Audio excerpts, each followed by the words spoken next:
Hello, everybody. You know what? Like I'm telling you something you don't already know. It's Tuesday. And of course, on Tuesdays now, I'm here with you, and I'm so happy to be with you. Hey, you know what? I'm in Colorado, and we are expecting unusual blizzard today. And this is after a total dry spell. We thought we were not going to get any snow this year. So far, we've had probably about 12 inches, not on the same day, but today it's coming in strong. So I might have to fly back to New York or down to Florida or something right after this show today. So, what have I got for you today? We have a very special woman, and I have to disclose, she's part of my wonderful, not mine, Frank, Marshall Goldsmith is going to kill me and Frank Wagner. It's actually Marshall Goldsmith's MG 100, which stands for Marshall Goldsmith 100, which is now, I think, 360 people. I think so too. Yeah, and called 100 Coaches. So Amii was one of the first people to reach out to me. And so I'm so excited to have her. Secret, she's an attorney. So Recovering. watch our P's and Q's here. And now you know that's not me. Hey, let's welcome Amii. Amy's just released a book. We're going to talk about it. We're going to talk about her, how she got to where she is, her daughters. We're all going to lay it out. So, Amii, welcome. Thank you. It's so fun to be here with you, CB. Oh, it's great to have you. And Amii has wanted to be. My English today is like down the tubes. Let me reach down and get it back out. Okay, let's try this again. Amii has been interested in being on the show for quite some time. And would you believe we have a backup list of guests? It must be your popularity that's bringing it on. And the newsletter. Yeah, and the newsletter. Now you could see, if you go to CB Bowman, subscribe to the newsletter, you can see all the shows that are coming up for the month. So we're so happy to have Amii. Amii, listen, where should we start? Should we talk about you as a young gal, or should we talk about you as a woman, or talk about you as an author, or talk about you as a coach, or talk about you as a lawyer? Where do we start? People will probably be most interested in how I had to pivot it a lot in my career, which I think is fun for your show and people that are watching. I spent about 20 years working in Fortune Global 50 organizations in a variety of roles, in Chief Human Resources Officer, General Counsel, Ethics and Compliance roles, and CAO roles. And so, now I work as a coach and consultant on teamwork and healthy one-on-one executive coaching mainly for legal and compliance professionals as a specialty. And I also coach other leaders that are ambitious and really wanting to be the best they can be. So in between all that, I did a lot of different things, and I'm happy to go down any of those. Well, let's start. So first of all, tell us, where did you grow up? I grew up in Connecticut, born in Texas. Oh, give a hand raise to Connecticut. I was in North White Plains. Okay. Shaking hands with Connecticut. Yeah. And my dad was a salesperson for General Foods, so we traveled a lot before my memory even started. And so even though I was born in Texas, we bopped around, and then he earned his keep at the headquarters in White Plains, which was where GF was headquartered when I was 5. And so pretty much I consider growing up, my roots and my family and weddings and all that stuff were always in Texas. You do know that I worked for General Foods. No, I didn't know that. Yeah. And I will not tell the audience for how long, but it was a long time. All right, we'll have to talk about that sometime. So did he work at the offices in Rye or White Plains? White Plains. Hot dog. We probably passed each other in the halls. Yeah. Holy Toledo. What department was he in sales? Good question. I was so young. I don't think I asked. It just seemed like a big blob to me. Oh my gosh. I worked in cereals, desserts, and for a short while in coffee. Okay. So, we just got out of the cool free, like Crystal Light, Maxwell House. yeah, Yeah. We beverages. get Yeah, these big boxes of stuff, and it was so fun. And we thought it was the best. We were little, so we were like, "Oh my god, a free bag!" It was all yes. the logo swag. So And did you shop at the store a lot? I don't think so because we were in Connecticut. We were 45 minutes away, so we didn't go to the office that much. Ah, the store was the best deal since Costco. I wonder. Yeah, I wonder why. It's interesting. Yeah, because we owned 90% of the grocery Yeah, store yeah, shelf, and all the things there you could get for less than 50% off. So every Friday, people would go in, you'd line up and go in and fill up your baskets, and you're good for the week. So, yeah. I have to ask my mom. Maybe they did, and I just didn't know.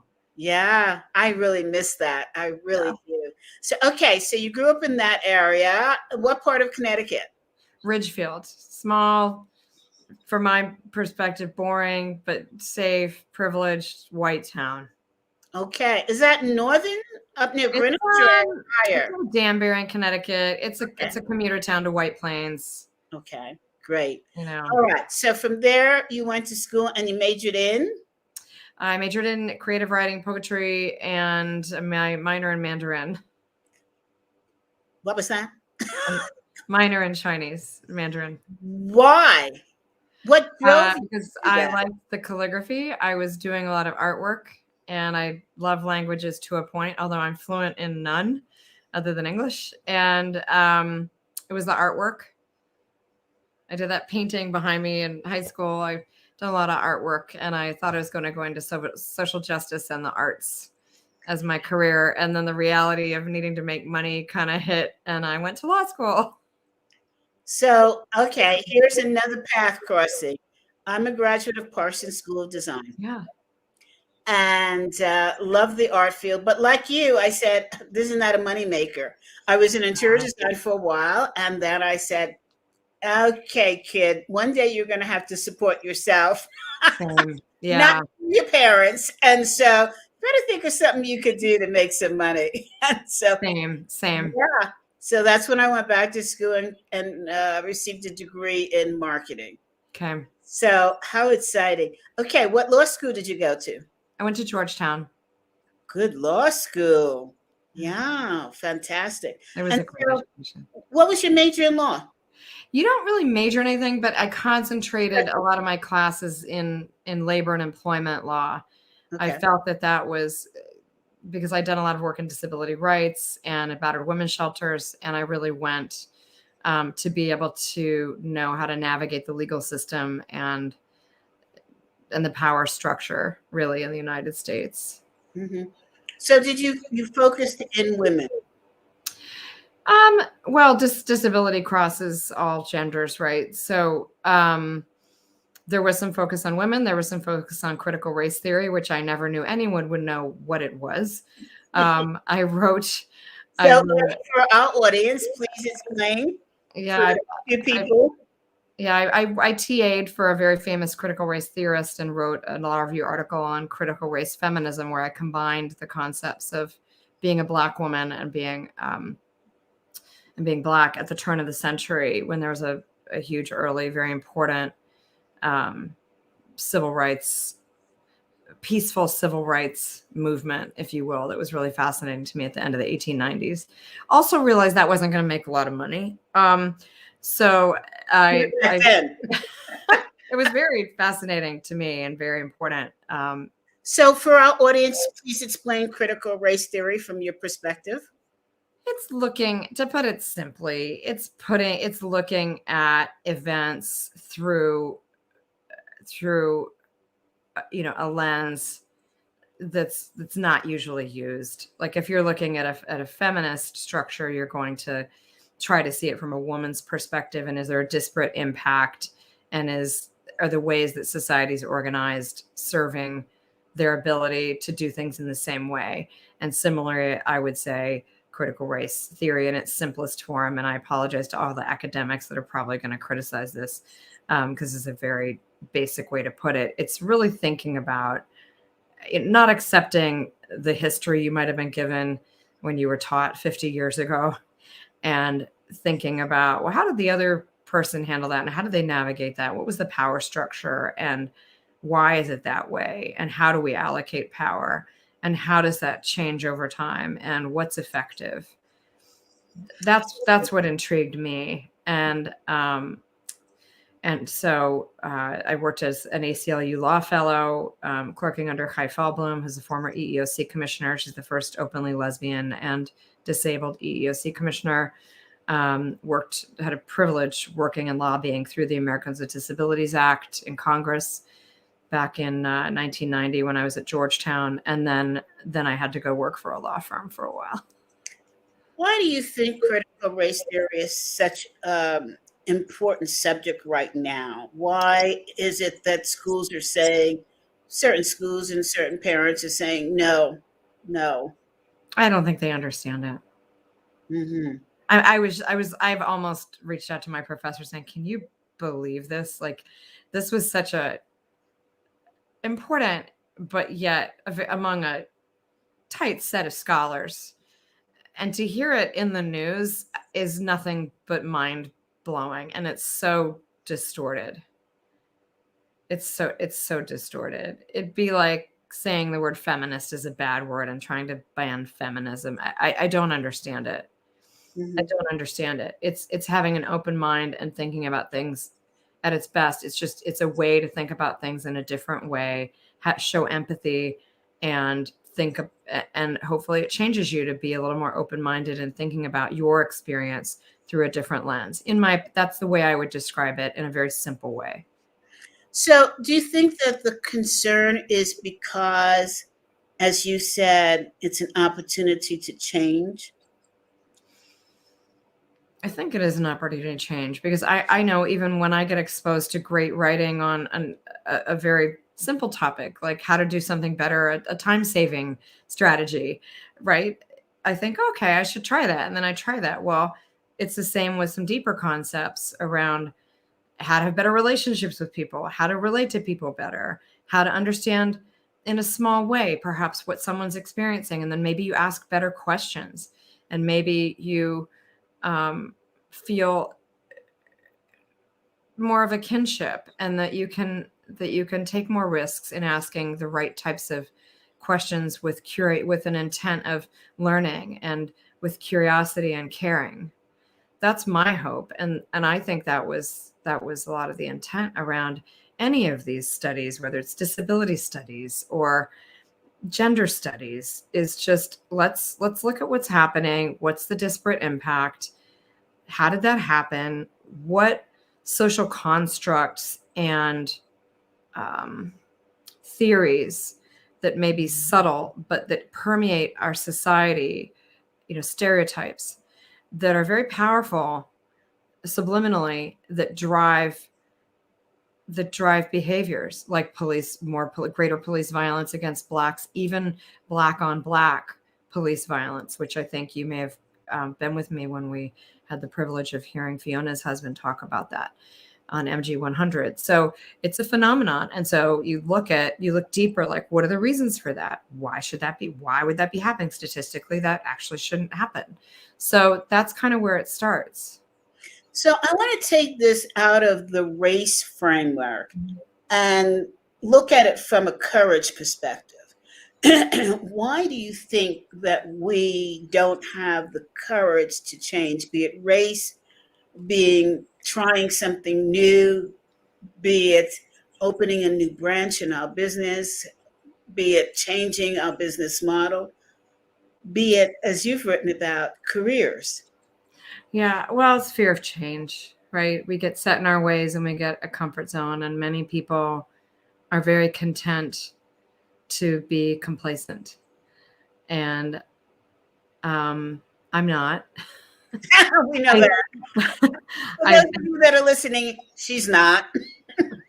I think complacency is the death of creativity and innovation.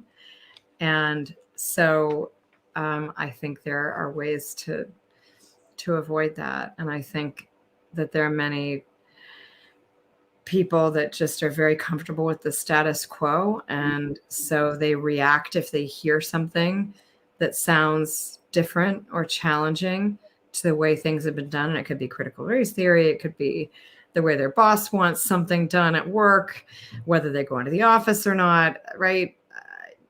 It's so many things, and we've had many over the last 2 years to fret over and to disagree over, which has caused so much stress for my clients and other people that I coach that are managing and trying to show empathy and that are trying to lead people that have really had a lot of time to think about what they like, what they don't like, and it's very custom. So I want to throw something at you in the interview that's come out in my last newsletter, which was released late last night. It's an interview with Dr. Tim Clark, who wrote, he is the guru on psychological safety. Okay. Is there a way that we can manage fear in abundance so that we can all change together and provide psychological safety for us to change as one? I think that it would depend on people's sense of safety and how secure they feel in their lives right now. I think people who are very open are people who are centered and who are content with what they have, and they're curious about how it's going for others, or if they're civic minded, or if they have a strong affiliation and desire to help others. I think that not everyone is like that. You know, he talks about COVID and other pandemics, but specifically we're talking about COVID being the great equalizer. Yes. And so how have you found that to be so in your work, or have you not found it to be so in your work? I was part of a white paper. I'm a fellow at the Harvard Institute of Coaching, and we did a white paper interviewing clients the summer of 2020 when COVID was really hitting and there was much less known about it and not a vaccine. And or it was very close to that time. And then after we published it, it was around, at least in healthcare primarily, the increase in empathy of leaders towards their staff. As you can imagine, healthcare and frontline particularly was hit quite hard in COVID, both people taking personal risks for their own safety and treating other patients, as well as just an absolute overwhelm of many healthcare systems. So I think in that industry, there's been some significant change, and I'm watching with great curiosity to see if the empathy continues. How have you seen it change in healthcare? What's the difference that I think there's greater empathy. I think that doctors try to understand their nurses better, and I think that hospitals have been forced, because of lack of staffing and attrition, to work together more closely. In the past, that was not always the case. You had the surgeon in charge. He would bark out orders. Surgeons, men or women, but mostly men, were notorious about there not always being psychological safety. And there's many business cases of physicians demanding things that ultimately led to mistakes in the operating room because the nurses were not comfortable and did not feel psychological safety pushing back. I believe that's improved. My belief is that COVID was probably, my hope, based on the study that we did, is that physicians learned to be a little more flat in their management style and to understand that they might not always have the best answer in the room. And so that's healthcare. I mean, in tech and financial services, I think it's Goldman Sachs that's threatening to fire anyone who doesn't show up in their butt and seat in the work. So no, some companies are going right back. They're going further back, actually. Right? They want the money, and they want to know that you're there, and they don't trust that you're there working, and they want you to be with the clients. So I've spoken to NPR about this on the window of negotiating, but what you want because of the labor shortage. But I think that as the Fed interest increase, we may see some backsliding or back to normal, depending on your personal view of power and capitalist markets. Mm-hmm. Interesting. And so in your book on careers, tell us what you're advising. What are you talking about here? Yeah, the Promotability Index. First of all, do you have the book to show everybody? I do. Let me grab it. You may hear some things fall on my ground. I'll try not to make a smashing noise. Here is the book. It's the Promotability Index Guidebook. And what I did is I created a free self-assessment. It's 82 questions, and it divides promotability into it reverse engineers promotability. I was in a lot of companies, and it basically is everything I wish I had known CB when I was working my way up as a little baby, director or whatever, in different corporations in different industries, financial services, healthcare, nonprofit. And it divides promotability into 5 elements: self-awareness, which is the baseline, just knowing your why, when, and what. Why are you doing it? What are you good at? How do you do it? External awareness, which is how do people perceive you? Despite your best intentions, you still may not show up in your culture and what's effective for what you want to achieve at that organization, what they want you to achieve. The third is executive presence. The fourth is strategic thinking. And the fifth is thought leadership. And those become more and more important as you rise in your career. So you take the assessment, and then the guidebook, I was asked by clients, they said, this assessment's great. Now what do we do? And I said, well, just do all the things that you said you didn't do as well. And they were like, well, we need help on that. And I can't coach everyone. So I wrote the book, and that came out last May. And I've gotten feedback from coaches that are using it with their clients and companies that have adopted it as part of their career development, especially during COVID, where companies aren't getting together as much. It's a great way you fill out your assessment, send it to your boss, say, hey, this is my self-assessment. What do you agree or disagree with? And then they have a common language. The other thing, which I know you'll appreciate, and was kind of a secondary goal of this book, was to demystify who gets promoted and why, and to level the playing field a bit, because I don't think companies often do a good job, and many managers are not equipped to give good feedback on specifically why so-and-so was promoted and you were not. And I think that's a responsibility that a manager needs to take, and it's a skill to learn, but this is hopefully helpful. So they can say, well, you think you're really good at presentation skills. Last week, I think you could have done a little better. So let's work on that. I'm going to give you another chance in a couple of weeks to present to the board. That I want you to work on vocal tone, some physical tics that you had, and swaying back and forth when you were presenting. I'm making this up. Being more concise. Good. It's good. I love it. So things like that. So it really walks you through it. And my hope is that leaders will then use it and realize, it's not enough for me to just say, when someone asks me, when am I going to get promoted? And you say, oh, you're doing fine. Just keep doing what you're doing. Or my favorite that I get from my clients sometimes is, you're just not ready. Yeah. It's like, well, what the heck does that mean? That's not actionable. So that's not good. So from an individual's point, I wanted them to feel like a sense of control, which has been very difficult and demoralizing over the last couple of years. So this is something that you can feel like you're still working on your career, even if you don't have a supportive boss. And if you are a supportive boss and you're wondering how to outreach to your employees, show them you care, give them direct feedback, help them help themselves, this will help do that. And you can say, hey, these 2 things, let's work on these this year. I will support you. I'll give you feedback when you're doing it well. I'll give you feedback when I think you're not doing it well. And it helps people also create their own plan. Too many times in HR, I was handed assessments or 360s or performance appraisals that no one likes their performance appraisals. Everyone's just like, just show me the money. Like, I know what I did last year. I know I can't be a 4. I know you only get 1 of those. You're going to make me a 3. And no one's a 5. You have to walk on water for that. It was just and if you're a 2, you're almost out of there. So it was just, and it's a bell curve. Days for me. No one uses 1 because they're already gone.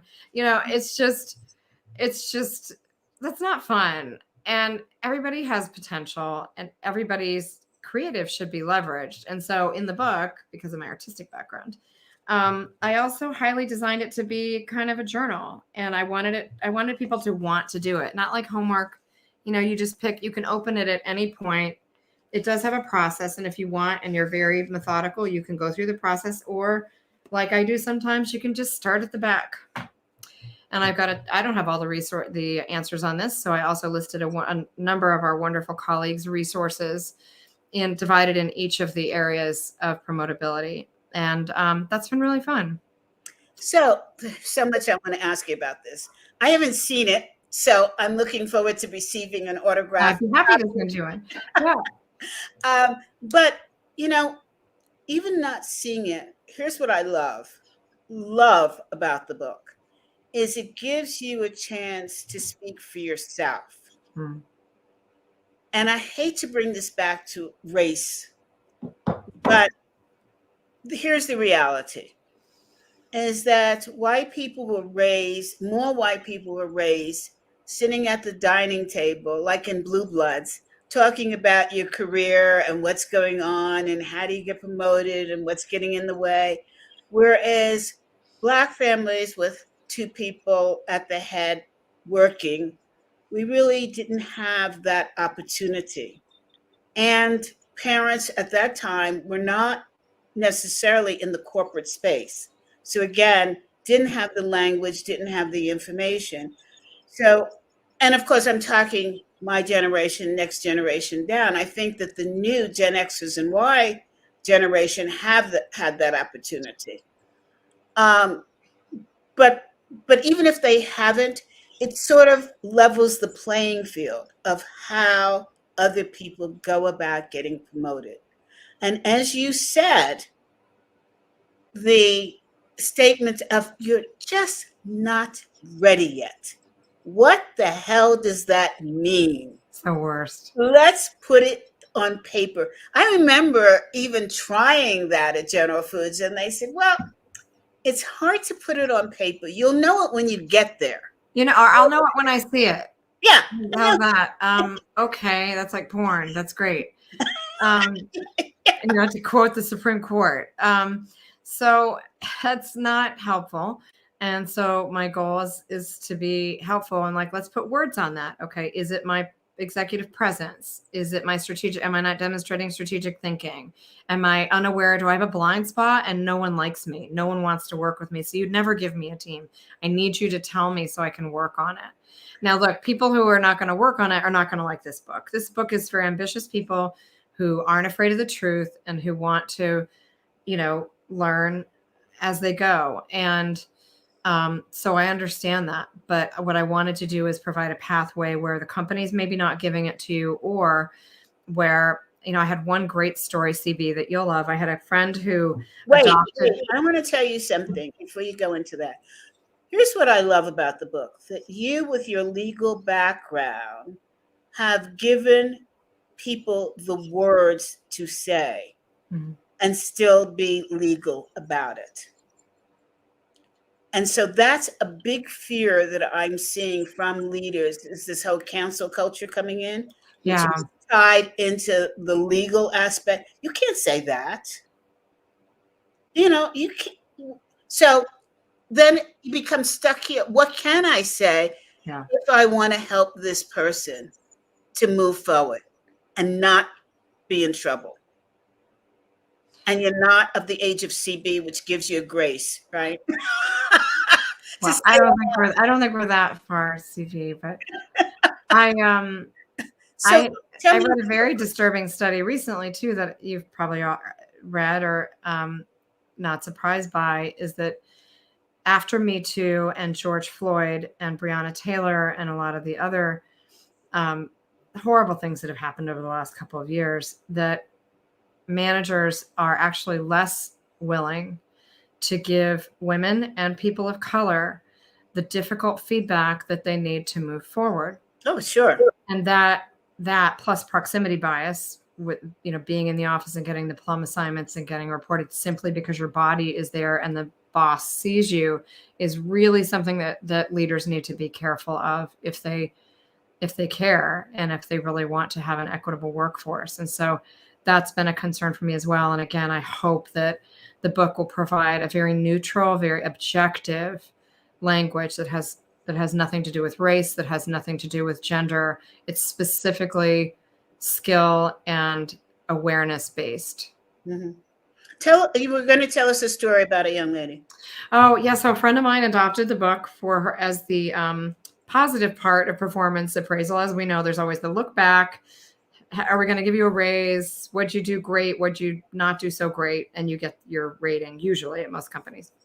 What I wanted to focus on was the go forward. Okay, so now what? That's great. You got your thing and that's set. Let's look forward. What are you interested in? Like, what excites you and what do you think you need to work on? Where do you want to go? Now, look, some people might want to be an individual contributor, and that's totally fine. I had a few people who are in my pilot program, and they said, I don't want to get promoted. Like, I'm very happy where I am. And I said, great, we need you. Like, not everyone can be a CEO. Sorry. So that's great. And let's talk about what will keep you interested, what will keep you up to speed in your technical specialty. What do you need in your work environment? How else could you still want your technical specialty, but what if you also led an amazing project? I mean, every company has needed a return to work and a COVID team. It's been a wonderful time for networking, getting a second sponsor, getting more mentorship, getting more visibility, and raising your hand. And those are the kinds of behaviors that if you do want to be in the C-suite, or you want to be a managing director or an EVP or whatever it is, those are the kind of skills that are expected once you're up there. So why not demonstrate them now? Start volunteering for work outside your area. And if you really want to stretch your comfort zone and learn faster and light up your brain, you will pick something that does not play to your strengths, because we learn faster. And I personally think it makes us younger. I think it's physically okay. Stop right there. Stretch objectives. Are they distributed fairly amongst all people? I've seen people tiptoeing lately on stretch objectives, actually, because of burnout. So, subject. Yeah. So there's pre-COVID and after COVID, right? I don't think I would have had the demographic data to really fully fairly answer your first question. But in COVID, I can tell you what I'm seeing is in goal generation, people are being more empathetic, and they're treading a little more lightly about what they assign to people because of the resignations and the burnout and the remote cultures, which can make some types of change more challenging. What are you seeing? So I'm seeing the same thing. And before, however, I can also speak to before. Yeah. And the answer to my question is no, they are not distributed equally. So again, I'm from the Martin Luther King generation and this generation. What I saw a lot of was people who were smart enough to ask for stretch objectives, as we used to call it back in General Foods, who were people of color, were given those not happily. And when they were because the people that were signing them out knew what they were for, being promoted. And when they were given out, they were given out for the person to fail and not to succeed.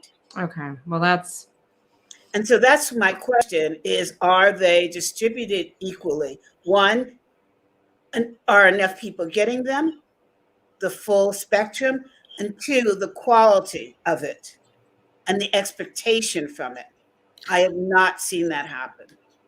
I'm seeing huge pressure on companies, and this may be geographic, but to promote and highlight and give opportunity to people of color and women specifically.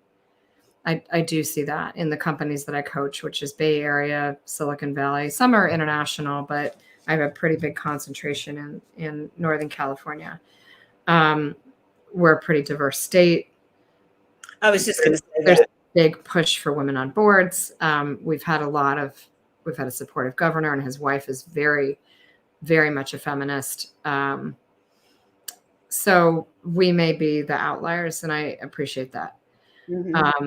It's not so much in other areas of the state where all kinds of things are retrenching in women's rights specifically, and people of color's rights as well. Mm-hmm. So, but let's focus on the positive. I'm calling out the awareness of it, but let's focus on the positive. What can people do? And this is what I'm getting from your book, is that there is an opportunity. What can people do to ask for a stretch objective that would benefit them, to put them more, in a promotable position? Excuse the coughing. That's okay. If it was me, I would take the assessment, get the book. I would go to my boss and I would say, hey, this is how I scored myself. Do you agree or disagree? Let's have a really powerful, candid conversation. I'm open to all your feedback. Create a psychologically safe space for your boss. A lot of people forget about doing that. It's important. Bosses are just as terrified as you are, actually, and they're not treated like people usually. And sometimes there's a good reason. Sometimes there's a good reason for that. I get it, but you went right down the road I wanted you to go. But give them a shot. Give them a shot. Okay. And to get back to that one story, I'll make it real quick. My friend rolled this out. Young woman came into her office with her thing, had given it to my friend, who was this chief marketing officer, the night before, to read it over, to mark up, and my friend came in and said, thank you so much for sharing this with me. It's vulnerable, right? Because if you're honest, you say, I don't do this well. I don't do this well. I do this. I think I do this really well, but it's a very simple I don't do a scale. I keep it. I don't want to over engineer it. Okay. Yeah. And it's free. Again, I want people to get it and just be able to use it as they feel it fits them and customize it to them. So I didn't make it prescriptive. And so my friend said to this young woman, she said, you rated yourself really low on a bunch of things that I think you do really well. And this young woman who is not going to college, she's an immigrant, lacked confidence. She said, you're kidding. She didn't even know what to say. And my friend said, yeah. She said, I think there's some areas you need to improve in, but they're not the ones that you mark down. You do a great job at this. You do a great job at that. And she said, oh, and she said, thank you. And then she walked out. And then like a week later, she came back into my friend's office and knocked on the door and said, can I talk to you for a minute? And she said, sure. And she said, I have to tell you, that was one of the most liberating conversations about my career I've ever had in my life. I never, ever thought of getting promoted until we had that conversation. And now I realize maybe it's possible. And that really means a lot to me. That's fantastic. Do you feel that your book is also applicable to people who have been successful already? Oh, yeah. What's been a surprise to me is that a lot of people who are successful already, and there are exceptions, don't necessarily see themselves in the book when it's truly actually written for anyone at any stage in their life, including for me. There's stuff in there that I haven't done. It's impossible to get an honest, perfect score. It's rigged, huh? And that's intentional. I feel like life is always it fits my philosophy of life, which is you can always do better. You shouldn't make yourself miserable with that. Right. But always have empathy and always have humility that you're going to make mistakes and there's going to be things to work on. And it might be this during this season of your life. And it might be this in this season of your life. Or in this particular job or in this context, because context changes, CB, as you know that, and the power structure changes. And so what's important in one job or role may be very different than when you're a young mother and you're only motivated to do like a few things because you're barely keeping it together. I mean, there's just so many things. So the goal was it to be kind of a choose your own adventure, pop in at any time. It's around your whole life.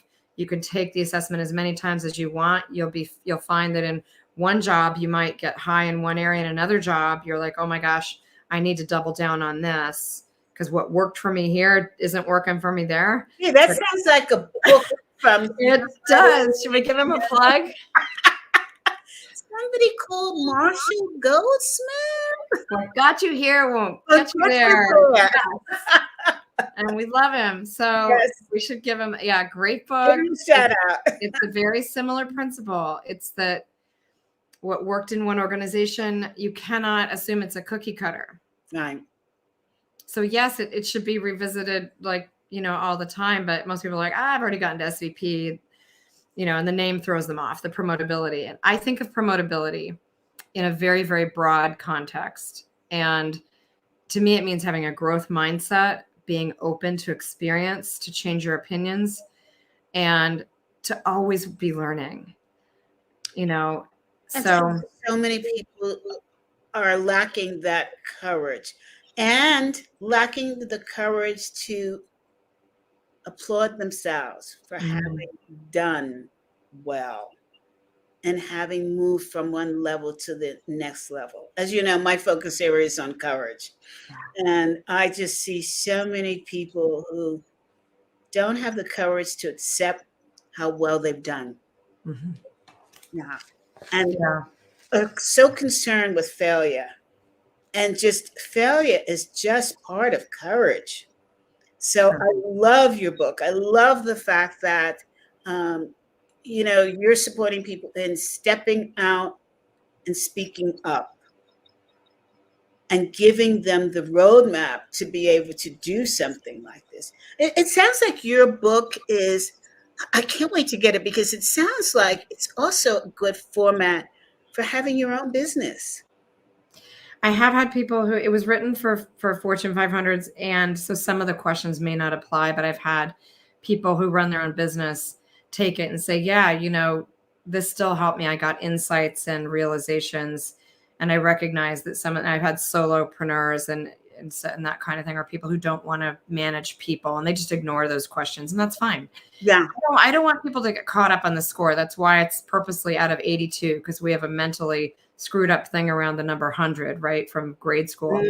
So I purposely picked a funky number, and it would be very disappointing to me if people focused on the number rather than the substance. Well, here's what I'm loving about the fact that I'm just reaching for water here. Actually, it's juice. It's my combo of this year. It's peach juice, flavored water, and orange juice. Nice. Look, one of the stumbling blocks that we see in the people that we hang out with is once you reach a certain point in business and you need to start hiring support, whether it's a VA or somebody that's working full-time or somebody that's just working on a project basis. And we forget that the principles that you're talking about apply. So I find myself, for example, I'm working with a young woman overseas who's working with me on my SEO work. And I said to her, she also has a full-time job. And I said to her, you're really good at what you're doing. And she said, thank you. Very innocent culture that really focuses on the humanity part and the humbleness. And I said, but here's the reality. You can't possibly take on all the work that I have. And I would love to continue working with you. So what are we going to do about that? She said, CB, are you letting me go? And I said, I'm challenging you to expand. She said, but how could I do that when I have, work from my regular job? And I said, how many people do you know that would like to have extra income, that love to work at night or on the weekends and would love doing what you're doing? Great. And she said, I know a few from my church. Yeah. And I said, hire them. She said, me? I said, yeah. That's great. I said, you don't have to have them on your payroll, but have them as part of your cadre that you could reach out to. So that if you can't make a meeting or you're too tired or at night or you don't want to work on a Sunday, you have somebody to bring in. And she got so excited. And she said, I never thought of myself in that way. Can you tell me more? I said, yeah. That's Let's great. start with a graphics guy. And so now she's added a graphics guy who is phenomenal. And I said, next we're going to add maybe an audiovisual guy, you know, for video, a LinkedIn person, a Facebook person. You're going to have a whole cadre, and you'll be able to afford that new Apple computer without blinking an eye. She's like, she's so excited. I had her on a call this morning with this new guy that she brought in, and she was like, this is what CB means. This is what you need to do. This, I'm like, whoa. I'm so proud of her. That's great, CB. Well, you provided inspiration, as that spark that you need, right? We always need someone to, we all need someone to give us a spark sometimes. So, yes, and I'm saying, you know what? A lot of what you have in your book would help me help her grow. So this is fantastic. And I think for all solopreneurs who are going to be moving up the line in hiring, you know, as Marshall says, if you've got too many clients, you're not charging enough. So when you start charging enough and you need to add to your roster, this is perfect. Because I'm seeing, and I know you're seeing, that there are so many people now who say, I think I can work for myself. I like working from home. Ergo, the great resignation. Yeah. What else do you have to tell us? Well, I should give people probably the free link to the assessment. We can link it in the show notes, but they can, in the United States, they can get it through texting the word "promote me," all one word, to 44222, and it'll come right up on their phone, or it's maximized for phone and for computer. They can go to my website too. Yeah, I mean, I'd be happy to talk about. Is it confidential when they fill it out?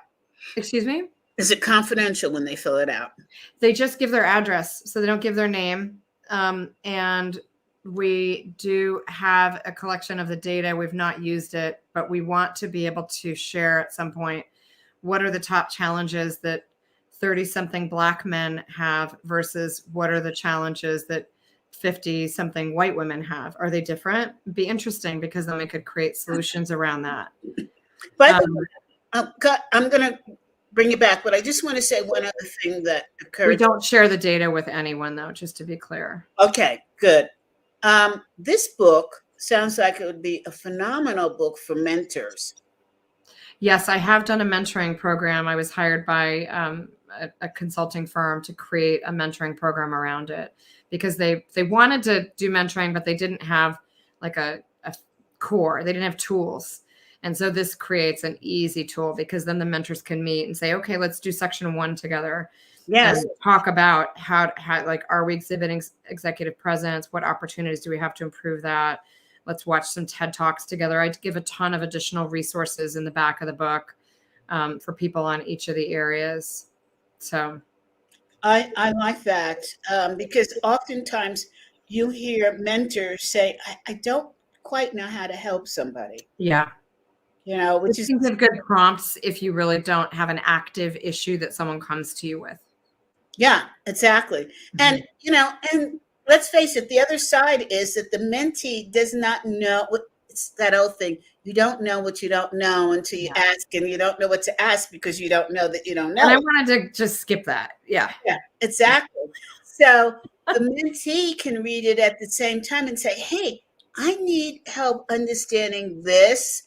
And can you help me understand how you got promoted, and what are the steps that you take? What are the steps in this book that apply to you? What do you think applies to me?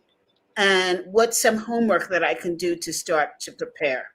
And from some of the younger folks, 20, 30 somethings I've gotten, I have to tell you, because I'll see it in the chat. I've done some master classes for clients, and they'll say, I had no idea this was important.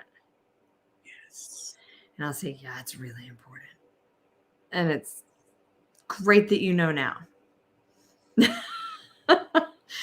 Because you'd learn eventually if you weren't getting that promotion, or if someone said, can I talk to you for a minute? The dreaded words. Oh my God. Let's have a meeting. Like 4:30 p.m. Can you come to my office? Yeah.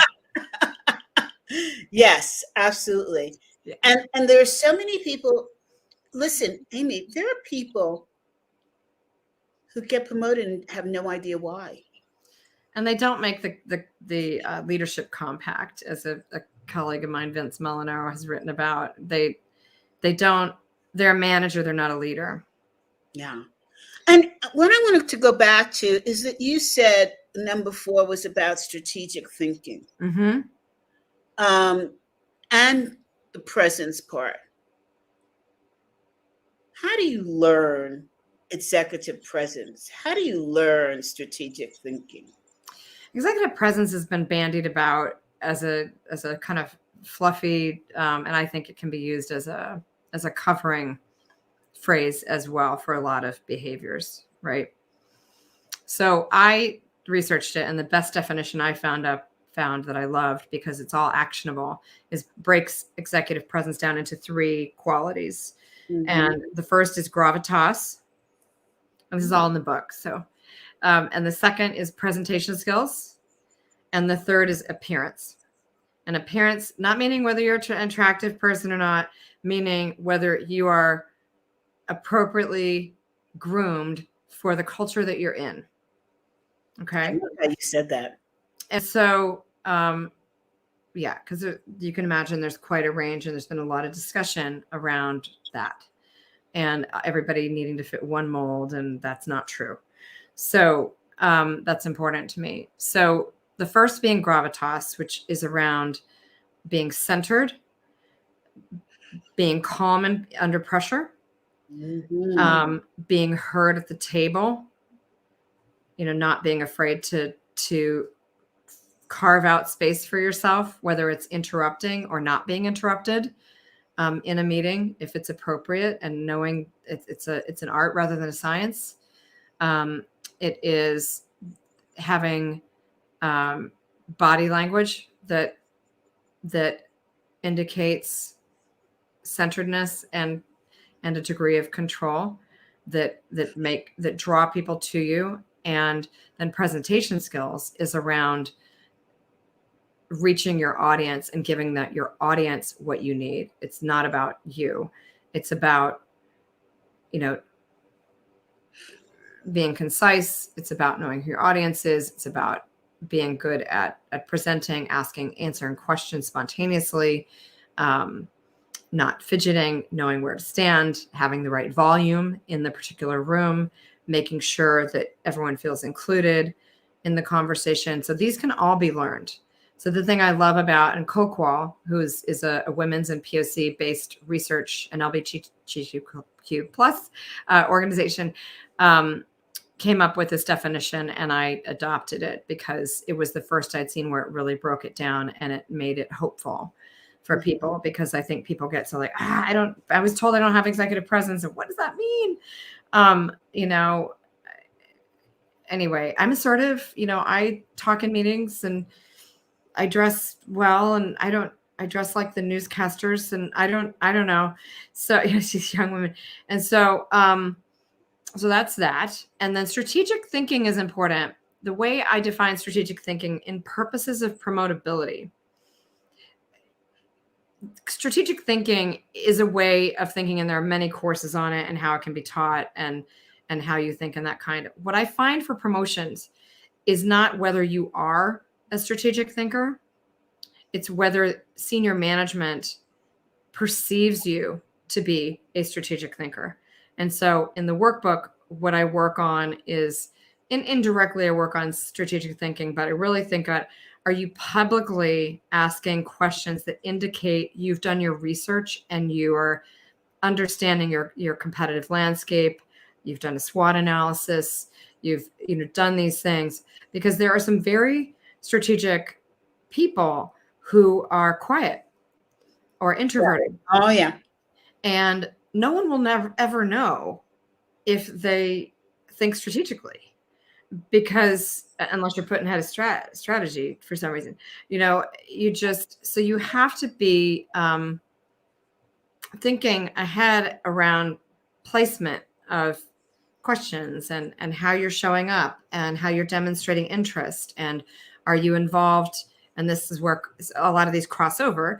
Thought leadership can cross over into strategic thinking, because if you are demonstrating thought leadership and you're well networked and you're contributing to your industry and you're writing articles or you're speaking at industry conferences, you can bring back that information to your executive team and say, hey, I was recently on a panel with two of our biggest competitors, and some of the issues they're thinking about right now, I don't see on our strat plan that are coming for us.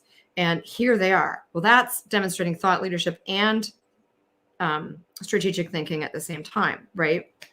So there are ways to do that. I I hate to keep saying I love what you're saying, but I do.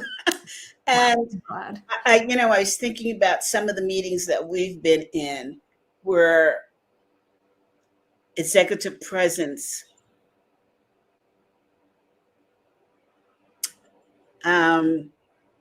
is something that needs to be paid attention to. Yeah, because a lot of people think, oh, well, only men can have executive presence. Well, right? that and lay it on the table.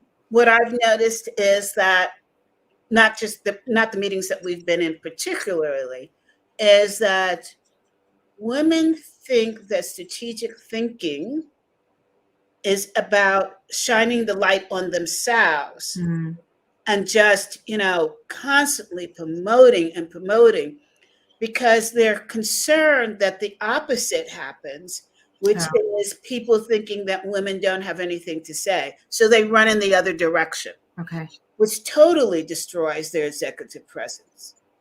So I think part of it is not only knowing, as you said, to ask the questions and to promote yourself, but when and how to do it. There are ways to do it where you can simultaneously be the person bringing it forward, and what you're bringing forward is a clear demonstration of what's in the best interest of your group or organization. Yeah. That's the way to be seen and heard. And I think also, as Marshall said, we were working, a group of us were working on promoting a webinar he was doing. And we said to him, should we say what we're doing as a profession? Because we were doing this, just to support our dear Marshall. And Marshall said something, of course, he's always saying something wise. So he said, no, that's my job.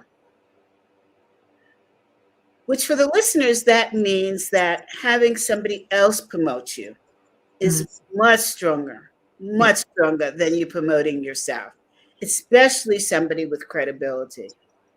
No question. And one thing that I'll be writing about shortly is the impact of peer relationships. One thing that I find when I do my 360s for clients is they underestimate the long-term value of having strong peer relationships. We've been taught to compete all our lives since school, right? Oh, only one person's going to get valedictorian. Only one person's going to get summa cum laude. They may be my best friend, but I kind of want it, right? Yeah. And then we get into an organization, and then the higher you get, and the smaller the triangle gets at the top, you need to realize those are actually either going to be your boss on your team or move to another company you want to work for. And if you haven't been aware of your external awareness and how you're showing up, working competitively doesn't work anymore. You need to work collaboratively. And so I find that as well. And also, I think the other thing that we miss, and I want to say, I don't know if this is culturally driven in terms of how you were raised or where you were raised, or whether it's part of your academic training or what. But I think that people, especially before COVID has helped this, is we fail to balance the get and the give. It's so very important. I run a group called Women's Power Pack. And one of the women was presenting on how we dial up our sales ability. And she said, I am considered the great connector. She said, even if somebody can't help me now, I will connect them with somebody who can help them. And she said, I keep this list close to my heart. Who can I connect you with? And I think that we are running so fast these days, we get into the mode of asking and not giving back. And that is so important in corporate America, as it is outside of corporate America, because you never know who's going to be able to help you get promoted. Who are your sponsors going to be? And I'm not talking about your mentors. I'm talking about your sponsors. Mm-hmm. And you have to be prepared to give. The other thing is, I encourage people to say thank you. Not only to the person, but mention to the world that this person helped you. Because we all know you can't get there by yourself. No. So don't even pretend, right? Yeah. This is Miss CB talking. Don't pretend. Give people credit for helping you get to where you are. It gives you more credibility. Yeah. And remember that in the workplace. It's going to help you get promoted too. Yeah. Agree. So with that, Amii, it's been a pleasure. I encourage everybody to take the test.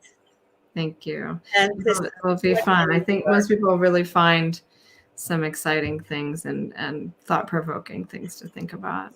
I want to ask you, have your daughters taken it? Because you've got some real kick-ass daughters. I love it. That's great. I've had a ton of thousands of people have taken it now.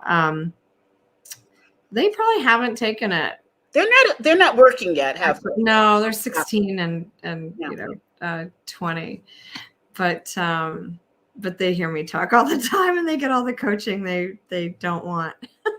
Wait, they want some of it, but See how she's kind of blushing? She has two of the best daughters who look like her, by the way. Incredibly smart. Well, what's not to be smart around this mom? And just very kind and sweet. You've done such a great job. Thanks, CB. Yeah.